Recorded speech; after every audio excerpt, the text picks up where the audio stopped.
saya, Pendeta Novel Saragi. Firman Tuhan yang menyapa kita pada saat ini tertulis dalam Roma pasalnya yang pertama, ayatnya yang ke-16 sampai ayatnya yang ke-17. Namun ada baiknya kita bersatu dulu di dalam doa. Kita berdoa. Terima kasih Tuhan Yesus, terpujilah Engkau Tuhan di dalam kehidupan kami, terpujilah Engkau Tuhan di dalam setiap langkah hari-hari kami. Bapa dalam surga, satu kerinduan kami mau dengar-dengaran akan firman, maka berfirmanlah Engkau Tuhan, sebab kami siap untuk menerimanya. Amin. Saudaraku, di dalam nama Tuhan Yesus Kristus, seperti yang saya sebut tadi, bahwa firman Tuhan yang menyapa kita tertulis di dalam surat Roma pasal yang pertama, ayatnya yang ke-16 sampai ayatnya yang ke-17. Begini firman Tuhan. Injil itu kekuatan Allah, sebab aku mempunyai keyakinan yang kokoh dalam Injil, karena Injil adalah kekuatan Allah yang menyelamatkan setiap orang yang percaya. Pertama-tama orang Yahudi, tetapi juga orang Yunani. Sebab di dalamnya nyata kebenaran Allah yang bertolak dari iman dan memimpin kepada iman. Seperti ada tertulis, orang benar akan hidup oleh iman. Demikian firman Tuhan. Saudara-saudara yang diberkati dalam nama Tuhan Yesus Kristus. Pernahkah kita merasa malu? Atau kita tidak pernah punya rasa itu lagi? Atau masihkah budaya malu itu menjadi bagian dari kehidupan kita?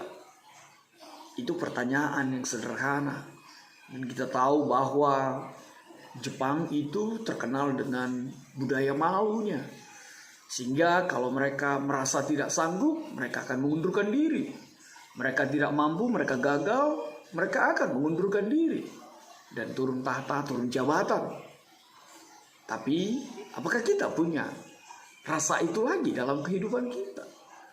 Saudaraku yang terkasih di dalam nama Tuhan Yesus Kristus, firman Tuhan saat ini juga menghantar sebuah kekuatan menurut apa yang dikatakan terjemahan hurufiah, terjemahan King James Version juga, bahwa Paulus mengatakan, "For I'm not ashamed of the gospel of Christ." Artinya Paulus mengatakan bahwa sebab aku merasa tidak malu. Kalau bahasa Indonesia mengatakan sebab aku mempunyai keyakinan yang kokoh dalam Injil. Dimulai dengan kalimat itu tapi bahasa Batak Toba, bahasa Simalungun, bahasa Inggris mengatakan memang seng huailahon dan huilahon. Aku tidak merasa malu untuk memberitakan kebenaran firman Tuhan itu, untuk memberitakan Injil itu di dalam kehidupanku. Itu hal yang luar biasa terjadi di dalam kehidupan seorang Paulus. Apalagi kalau kita mengetahui siapa Paulus itu sebelum berganti nama menjadi Paulus.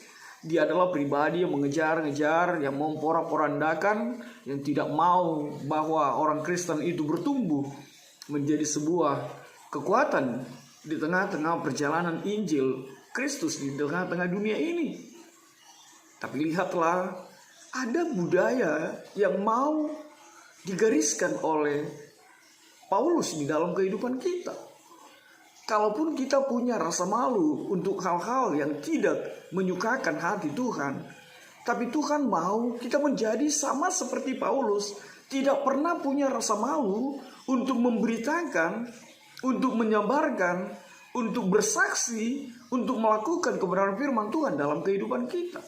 Bukankah itu sering menghantui kita? Bukankah itu bahkan kadang hadir dalam kehidupan kita? Bahkan kita kadang malu mengaku kita adalah Kristen. Bahkan kadang kita takut melebihi rasa malu itu untuk mengaku bahwa Yesuslah yang kita puji, kita sembah dalam kehidupan kita. Sebab teramat banyak godaan untuk berada di dalam situasi itu. Tapi saudaraku, di dalam nama Tuhan Yesus Kristus, firman Tuhan saat ini ayat 16 sampai ayat yang ke-17 ini, walaupun ini hanya 2 ayat saja, tapi ini adalah inti dari semua pemberitaan Paulus terlebih di kitab Rom. Dan inilah Injil yang menjadi kekuatan seorang Paulus ketika dia ikut Yesus, ketika dia menjadi pemberita kebenaran firman Tuhan. Sebab itu dia mengatakan, aku tidak malu. Saudaraku yang terkasih di dalam nama Tuhan Yesus Kristus, firman Tuhan ini menyapa kita Bagaimana kita agar sama seperti Paulus itu? Pahamilah apa yang dikatakan oleh Paulus ini. Dia tidak malu sebab dia punya keyakinan yang kokoh dalam Injil. Karena Injil itu adalah kekuatan Allah yang menyelamatkan. Mari kita mau garis bawahi, Injil itu adalah kekuatan Allah yang menyelamatkan. Lalu tidak ada alasan bagi Paulus, lalu tidak ada alasan bagi kita untuk merasa malu. Sebab Injil itu adalah kekuatan Allah untuk menyelamatkan setiap orang yang percaya. Masakan iya kita punya rasa malu ketika kita memahami, ketika kita mengimani bahwa hanya dengan Injil lah, bahwa hanya dengan firman lah, bahwa hanya dalam Yesus lah kita terselamatkan. Bukankah keselamatan itu menjadi kerinduan setiap kita? Bukankah keselamatan itu menjadi angan-angan, harapan, khayalan, impian, dan sesuatu yang ingin kita raih di dalam kehidupan kita? Dan itu hanya ada di dalam Injil. Oleh sebab itu sekali lagi Paulus ingin menyapa kita untuk tidak pernah merasa malu memberitakan Injil, memberitakan firman Tuhan di dalam kehidupan kita. Sebab di dalam Injil lah kekuatan Allah itu nyata. Sebab dengan iman kita kepada Allah melalui Injilnya, kita merasakan, kita mendapatkan keselamatan itu di dalam kehidupan kita. Dan hal yang kedua yang begitu luar biasa, apa itu? Ketika firman Tuhan mengatakan pertama-tama orang Yahudi tetapi juga orang Yunani. Artinya apa? Injil itu adalah universal. Kasih Allah itu, firman Tuhan itu adalah universal untuk setiap orang di tengah-tengah kehidupan kita tanpa memandang suku, bangsa, ras, etnis, atau apapun. Tapi firman Tuhan itu dinyatakan, diberikan, dihamparkan untuk setiap orang. Keselamatan itu dinyatakan di tengah-tengah kehidupan kita. Keselamatan itu menjadi kerinduan kita, dan itu hanya ada di dalam Yesusmu, dan itu hanya ada di dalam Injil itu. Dan semakin lagi diperkuat, semakin lagi ditegaskan. Apa itu? Sebab di dalamnya nyata kebenaran Allah yang bertolak dari iman dan memimpin kepada iman. Artinya apa? Tuhan melalui Paulus ingin mengatakan kebenaran Allah itu nyata dan hadir di dalam Injil itu. Kebenaran Allah itu berawal dari iman yang dihadirkan di dalam kehidupan orang percaya. Oleh sebab itu iman yang ada di dalam diri kita pun itu adalah sesuatu yang disematkan, itu adalah sesuatu yang dihadirkan Allah di dalam kehidupan kita. Dan iman yang tumbuh itu, iman yang menjadi dasar itu memimpin kita kepada kepercayaan yang seutuhnya kepada Tuhan di dalam kehidupan kita. Dan hal yang semakin luar biasa adalah, mari kita melihat ayat yang ke-17 itu.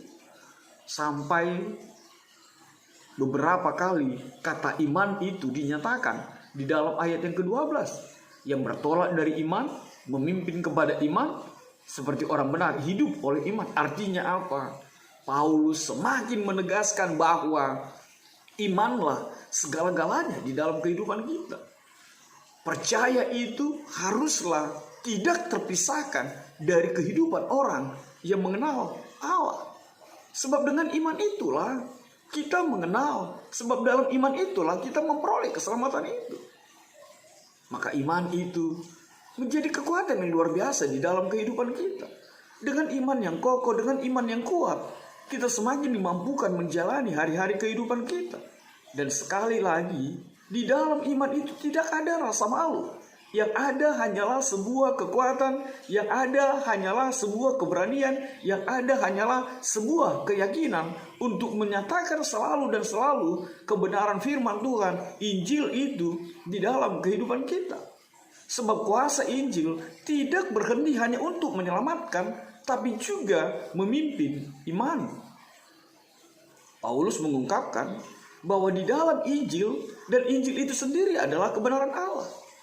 Kata kebenaran itulah yang bisa kita tegaskan lebih lagi di dalam firman Tuhan ini. Kata kebenaran itu diterjemahkan dalam bahasa Yunani dikaiosone, yang berarti itu sebuah pembenaran, itu sebuah justification. Pembenaran Allah yang dimaksud adalah bagaimana Allah itu membenarkan kita. Dan di dalam pembenaran itu ada sebuah perubahan. Jadi bukan hanya berarti engkau dibenarkan untuk sebuah kesalahanmu, tapi pembenaran Allah itu juga mengubahkanmu, mengubahkan setiap kita menjadi pribadi yang diberkati dan dikasihi Allah di tengah-tengah kehidupan kita. Maka saudaraku, di dalam nama Tuhan Yesus Kristus, iman itulah yang menjadi kuat setiap kita. Maka jangan sampai iman itu tergerus. Maka jangan sampai iman itu hilang dari kehidupanmu. Sebab orang benar akan hidup oleh iman. Lalu siapakah orang benar itu? Orang benar itu adalah mereka yang sudah dibenarkan Allah di dalam Kristus Yesus. Mereka yang sudah dipilih oleh Allah dan hidup di dalam Tuhan Yesus Kristus. Makanya mereka dimampukan untuk hidup oleh iman itu. Saudaraku, di dalam nama Tuhan Yesus Kristus, lalu apa yang bisa kita pertegas menjadi sebuah penegasan di dalam firman Tuhan saat ini? Tidak lain adalah, hal yang pertama adalah ini dikhotbahkan di 31 Oktober, tepat memperingati Hari Reformasi, semangat reformasi yang diberitakan oleh Martin Luther yang diubahkannya dengan 95 dalil itu. Untuk itu saudaraku, marilah itu menjadi kekuatan buat kita untuk mereformasi juga, bahwa firman Tuhan itu, bahwa Injil itu haruslah mengubahkan setiap kita. Bukan Injil itu yang kita rubah, tapi Injil itulah mereformasi kehidupan kita. Dan itu menjadi kerinduan Tuhan terjadi di dalam kehidupan kita. Kalau dulu orang-orang berpikir bagaimana diselamatkan dengan melakukan hukum Taurat, dengan melakukan kebaikan, tapi Martin Luther hadir dengan sola fide, sola gratia, dengan sola scripturanya, yang mengatakan bahwa kita diselamatkan hanya oleh karena iman kita. Lalu apa hal yang kedua? Saudaraku, di dalam nama Tuhan Yesus Kristus, kalau punya rasa malulah di dalam Kristus. Apa itu? Malulah kalau kita tidak lagi menjadi pemberita Injil di dalam kehidupan kita. Malulah kalau kita tidak lagi menjadi alat Tuhan, menyatakan kebenaran, menyatakan firman Tuhan di dalam kehidupan kita. Lalu apa hal yang ketiga? Hiduplah di dalam iman itu. Iman yang berada di dalam pemahaman bahwa Injil itu adalah kekuatan Allah, bahwa firman Tuhan itu adalah kekuatan Allah. Tanpa iman, tanpa Injil yang kita kenal di dalam Allah itu, maka mustahil kita mendapatkan keselamatan itu.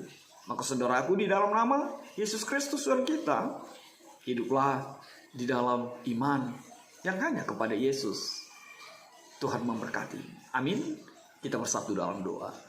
Bapa di dalam sorga, terima kasih Tuhan buat kebenaran firman-Mu. Biarlah firman-Mu Tuhan menjadi kuat setiap kami, sehingga Injil-Mu adalah kekuatan di dalam hidup kami, sehingga kami tetap beriman kepada Tuhan di dalam hari-hari hidup kami. Dalam kasih-Mu kami berdoa dan ucap syukur. Enyahkan Tuhan virus corona ini. Amin.